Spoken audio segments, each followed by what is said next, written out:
ನನ್ನ ಹೆಸರು ಸ್ಪಂದನ. ನಾನು ಹಳ್ಳಿಯಲ್ಲಿ ವಾಸಿಸ್ತೇನೆ. ನಮ್ಮ ಹಳ್ಳಿ ಎಷ್ಟು ಸುಂದರ.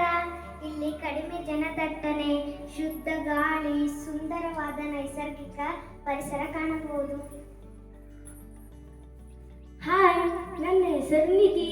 ನಾನು ಇರುವುದು ನಗರದಲ್ಲಿ. ನಮ್ಮ ನಗರ ಏನು ಕಡಿಮೆನಾ?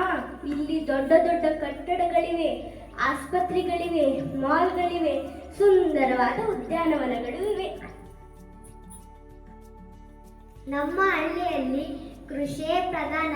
ಹಸು, ಕುರಿಗಳನ್ನು ಕೂಡ ಸಾಕುತ್ತಾರೆ.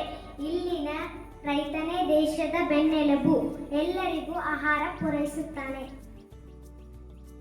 ನಮ್ಮ ನಗರದಲ್ಲಿ ದೊಡ್ಡ ದೊಡ್ಡ ಕಾರ್ಖಾನೆಗಳಿವೆ, ವ್ಯಾಪಾರ ಹಾಗೂ ಬೇರೆ ಬೇರೆ ಸೇವಾ ಕ್ಷೇತ್ರಗಳಿವೆ. ಹಳ್ಳಿ ಜನ ಹಳ್ಳಿ ಬಿಟ್ಟು ಕೆಲಸಕ್ಕಾಗಿ ನಮ್ಮ ನಗರಕ್ಕೆ ಬರ್ತಾ ಇರೋದು ನಿನಗೆ ಗೊತ್ತಿಲ್ವಾ? ಏನೇ ಹೇಳು, ನಮ್ಮ ಹಳ್ಳಿಯ ಜನರ ಸರಳ ಹಾಗೂ ಎಲ್ಲರೂ ಪ್ರೀತಿಯಿಂದ ಬಾಳುತ್ತಾರೆ. ಹೌದು, ನಿಜ. ನಮ್ಮ ನಗರವೇನೋ ಚೆನ್ನಾಗಿದೆ, ಆದರೆ ಜನದಟ್ಟಣೆ ಹೆಚ್ಚು.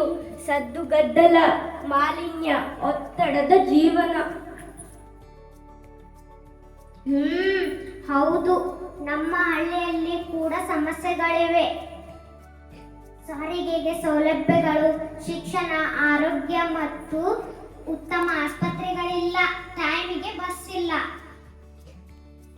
ಹೌದು, ಇಲ್ಲಿ ನಗರದಲ್ಲಿ ಉತ್ತಮ ಶಾಲೆಗಳು, ವಿಶಾಲವಾದ ರಸ್ತೆಗಳು, ಅತ್ಯುತ್ತಮ ಆಸ್ಪತ್ರೆಗಳು, ಸಾರಿಗೆ ವ್ಯವಸ್ಥೆ ಎಲ್ಲ ಲಭ್ಯ. ಅಂದ್ರೆ ಹಳ್ಳಿ ಮತ್ತು ನಗರಗಳಿಗೆ ಕೆಲವೊಂದು ಸಮಸ್ಯೆಗಳಿವೆ. ಹೌದು, ಆದರೆ ನಗರ ಮತ್ತು ಹಳ್ಳಿಗಳಿಂದ ಕೂಡಿದ ನಮ್ಮ ದೇಶ ಎಷ್ಟು ಸುಂದರ ಅಲ್ಲವೇ? ನಿಜ. ನಮ್ಮ ದೇಶದ ಅಭಿವೃದ್ಧಿಗೆ ಹಳ್ಳಿಗಳು ಮತ್ತು ನಗರಗಳು ಬೇಕು. ಧನ್ಯವಾದಗಳು.